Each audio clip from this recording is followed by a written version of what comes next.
Hi, and welcome back to The News Now, a podcast exploring the findings of the Digital News Report Australia 2024. And I'm your host, Caroline Fisher. In this fourth episode, I'm talking with Will Hayward, the CEO of Private Media, the parent company of Crikey, Smart Company, Inc. Australia, and the Mandarin.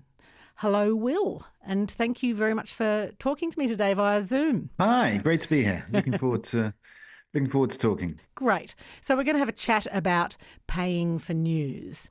And look, I guess as a CEO of a news publishing business, is this one of the topics that keeps you awake at night? There are many topics, unfortunately, that keep me awake at night. But yes, it is. Look, media, public interest journalism is a low margin category. I often joke with my board that Jeff Bezos knows a thing or two about the internet. He, as you all know, acquired the Washington Post just over 10 years ago, and it's been widely reported that they lost in excess of $70 million last year. So the good news is that private media is more than $70 million more profitable than Jeff Bezos's attempt at media.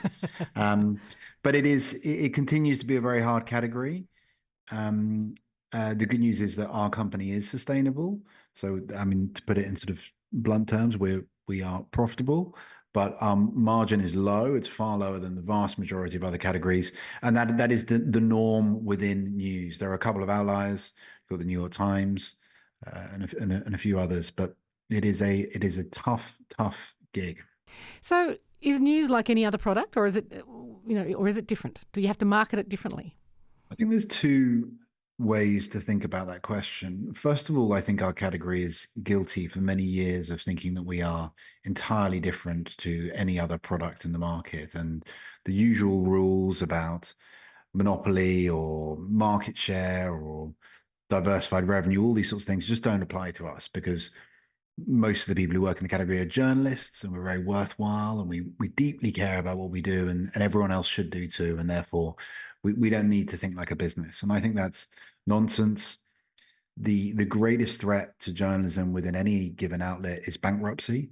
And so I think it is absolutely critical that media companies are very, very focused on the long-term sustainability of the journalism that they create. And that is hard. So the first response to that question is, I don't think we should think of ourselves as being radically different to any other category. The second response is in tension with that, which is that in some ways we are different. We're different for our advertisers, we're different for our readers, we're different for our staff. Many of them pay us because they care about what we do, that is in a way that is fundamentally different to how they care about the sneakers they wear or the film they watch or anything like that. So I think it is the two responses. One is that fiscal discipline and focus on execution and speed and all those sorts of things are absolutely critical and have been ignored for far too long. And I also think holding close within the heart of any organization the public good that we do it also contributes to that first imperative. Yeah, okay. So the big challenge, of course, is getting people to pay for it. The data in our report this year shows that the proportion of people paying for news globally and in Australia has stalled.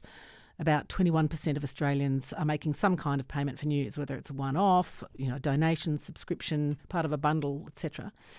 This sort of stagnation that we're seeing, does that ring true for you? Is that something you're seeing? Yeah, I think so. We're in a fortunate position that our products continue to gain customers, not at the rate that they were a few years ago.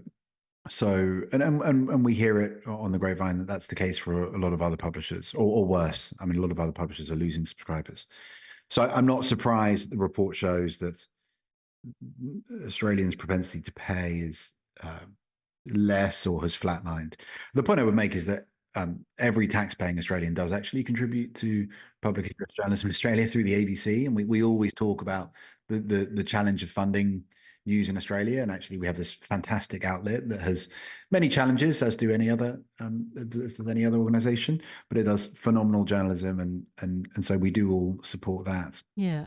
If that figure never shifts, if it's always 21%, there are many, many other levers that we can pull to drive the sustainability of public interest journalism in Australia. Part of that is encouraging the government to fund the ABC properly. And part of that is pricing of our products. Part of that is advertising. So there are many, many other levers to pull.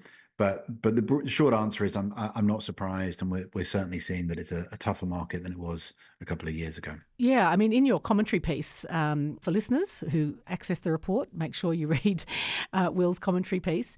But you wrote that our data highlights that the people who are most likely to pay for news are highly educated baby boomer men who live in the city, who are extremely interested in news and politics. And that's been consistent for the 10 years that we've been doing the report. How do we broaden this audience? Do you think it needs to be broadened? I think the first moral responsibility of the kind of journalism that we try and create at private media is to hold power to account. The responsibility of the organization is to find a way to fund that and get it to reach as many people as possible.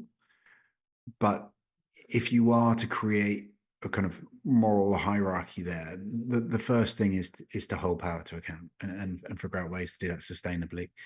So I'm one of the sort of ideas I'm trying to communicate is that our category has, for many reasons, including the influx of billions of dollars of venture capital, sort of obsessed with this idea that suddenly we're going to convert hundreds of thousands of young people to pay for news when they have never been able to pay for news before, and for really good reason. They don't have much disposable income. It might be that it doesn't speak to them. I don't know. There are they've got other things to think about, but it seems to me a category of a fool's errand to believe that there's some way that you're going to fundamentally shift that. And so the commercial side of media companies should obsess over sustainability, and the teams within those groups that are focusing on reader revenue, which is what we're talking about today, it's really important that they're clear-eyed about the personas that are most likely to pay. So that's sort of point one. That doesn't absolve media organizations of the responsibility of ensuring they're reporting on all categories of news, and it doesn't absolve us of moral responsibility of exploring ways to get other people to pay. But I mean, Vice raised many billions of dollars on the belief that young people were deeply interested in investigative journalism. Vice went bankrupt last year. BuzzFeed raised billions of dollars to explore the idea that they could create news that would be funded through some other mechanism. Currently, I mean, the stock is trading slightly better in the last couple of weeks for one fascinating reason, which I'll let people investigate on their own. But until a few weeks ago, BuzzFeed was trading at something like 1/8 of revenue, which is an extraordinarily low valuation. So I think the first responsibility is figure out ways to make journalism sustainable. And the second responsibility is to figure out ways to get it in front of as many people as possible. So, but you're not putting your hope in big numbers of Gen Z starting to subscribe to news outlets? No, I mean, we explore other ways to get our journalism to them. So what we haven't done yet, though we're interested in doing, is figuring out ways to give younger people free subscriptions to Crikey or heavily discounted subscriptions to Crikey. There are challenges there. I mean, we always have to be very realistic about the nature of running this company within a low margin category. So how do you make sure that you're not diluting the value? How do you make sure that other readers have clarity on the value and cost of the journalism that we're creating? How do you make sure that the efforts you're investing there aren't better spent elsewhere? So it's not easy, but there are other organizations that are doing great work in this space. The Daily Oz is doing great work with young people, but I think they have not launched a reader-funded product yet, and I suspect that is the right thing for them. I do not think trying to launch that would be the right route for them yet. Yeah, okay. So you're talking about value adding there. I mean, we have found in the data that there's a strong link between email newsletters, news alerts, podcasts, etc., and the people who are subscribing to news. Is that one of the ways forward to help lift subscription? The marketing theory says that one of the primary drivers of customer growth is mental availability. So the reason why people tend to go to McDonald's marginally more than they go to Burger King is because they just think of a Big Mac before they think of a Whopper. And a similar principle applies with journalism. So if you're an American and you think, well, gosh, Trump might get elected again, maybe I should understand a bit more about what's going on, you're far more likely to think of the New York Times because you've been listening to the Daily every day for the last year than you are to the Washington Post. So I think there's just a broad marketing principle that you want to make your news well known and available to many people, and all of this stuff, newsletters, alerts, podcasts, a sort of top of funnel activity to introduce more people to your brand. The good thing about email is surely the one thing that we've all learned, and I'm sure we'll touch on in a second, over the last 10 years, is that outsourcing the customer to the technology platform is a potentially fatal mistake. And so, as much as possible, you want to be really close to your readers and you want to know them. You want to be able to access them. And the great thing about email is at the moment, and this could change, that still gives you that kind of direct connection. So you can remarket to them. You can improve your page yield through advertising, through zero and first party data. The others are all great top of funnel mechanisms. On email particularly, that's a great kind of mid lower funnel mechanism. So you're talking about the vulnerabilities there about being dependent, I guess, on digital platforms and social media platforms. That whole environment is rapidly changing, and the relationship and the commitment of those platforms to news is rapidly changing. What do you see as the big risks there at the moment for the Australian news media? I am on record, but even more so, Eric Beecher, who's our largest shareholder, from all the way back before the News Media Bargaining Code was introduced as legislation, to say that this legislation was extraordinarily ill-crafted. It, in my mind, conflated two issues and ignored a third. So point one is that it seems to be the case that the free market can't support public interest journalism to the extent that most Australians think it should be supported. This was the case before the bargaining code came around. That situation has only got worse. So there are even fewer journalists working today than there were before. And we also think that public interest journalism really matters. So free market can't support it alone, and so there needs to be some other funding mechanism to come in. The second point is that most people think that the technology platforms do not pay enough into Australian society. They're not good corporate citizens. They avoid tax, and they also introduce a bunch of externalities with their products, including all the things that we've seen, particularly with young women and their use of Instagram.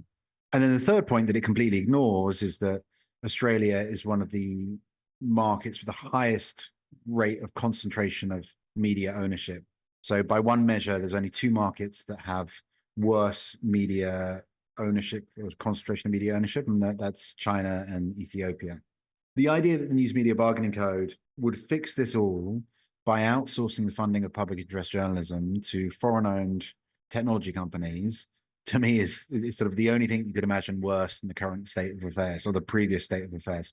So I'm looking forward to this new administration figuring out a way to get the technology companies to pay the taxes that are due, and how to then take that tax revenue to fund public interest journalism with a bias towards improving the fairly dire state of media ownership in Australia. So that's point one. Point two is obviously AI. I think the current situation with AI is obviously very, very bad. Mm-hmm. As preparation for this call, I asked ChatGPT, how much did Google and Facebook pay into the News Media Bargaining Code? And it gave me 3 paragraphs of text, 2 of which were sourced from Michael West, who's an independent journalist in Australia. Now, it pulled that information from the reporting Michael had done. Michael won't get any of the advertising revenue that he would have got if someone had gone directly to him. He won't get any of the potential subscription revenue, or I think he has a sort of contributor model similar to The Guardian. And so what Michael's doing just won't be funded if everyone starts going to ChatGPT for news. I'm encouraged by the fact that the AI platforms are now investigating deals with media companies. I worry that once again, we'll see the vast majority of that revenue going to the bigger outlets, which in Australia's case will only worsen the already terrible situation with concentration of ownership in Australia. So I'm hopeful that government will take positive steps. I think it is going to require government intervention, but there is a lot to be done. So is cutting a deal with these AI companies the way forward? I don't think cutting individual deals will do it. I think we should see more media companies come together for some sort of collective bargaining. I don't have a strong sense of what that should look like yet. There's that angle, or I think government just needs to get involved and recognize that specifically public interest journalism needs to be funded. It does a societal good that lifestyle content or other forms of industry don't do. And the technology companies are unlikely to arrange that in the way they should do, left to their own devices. As I said already, I don't think the bargaining code was the right way to do it. I think it was a terrible way to do it. I think it's pretty transparent how we ended up in that situation. So to the extent that I've had conversations with government, my recommendation to them has been you probably need to explore a different mechanism. We need to create some sort of fund that comes from getting technology companies to pay a levy on the revenues they raise from Australia. It needs to operate at arm's length from government, and that revenue needs to flow into media companies with the guarantee that money is spent on journalism, not on dividends to shareholders. Okay. Look, it's a huge suite of challenges that you've painted, laid out for us here. But do you still remain optimistic about the future of news, the future of public interest journalism? Yeah, absolutely. 100%. We have a workforce that are extremely committed to their jobs. We have some of the best journalistic talent. We have high customer dissatisfaction, which in some ways is a huge opportunity. So I think I'm far more bullish about the smaller operators. We've seen some innovation, some new companies set up, Capital Brief, to name one, as I've already mentioned, the Daily Oz. So there are companies out there doing fantastic work. I think it is all to play for, but it's going to be a challenging few years. And yeah, we've got a lot of work ahead of us. Yeah, it sounds like you're up for the fight, though. Always. Look, thanks so much for your time, Will. And thanks everyone for listening. If you want to find out more about the news now, please tune in to episode 5 about gender and news. Catch you then. This podcast was proudly produced by the University of Canberra on Ngunnawal and Ngambri country. A big thanks to Rach White for her production, the Digital News Report Australia team, all of our interviewees, and Dilika Patharatna for organising it all. If you want to find out more about the Digital News Report Australia, please go to the link in the show notes.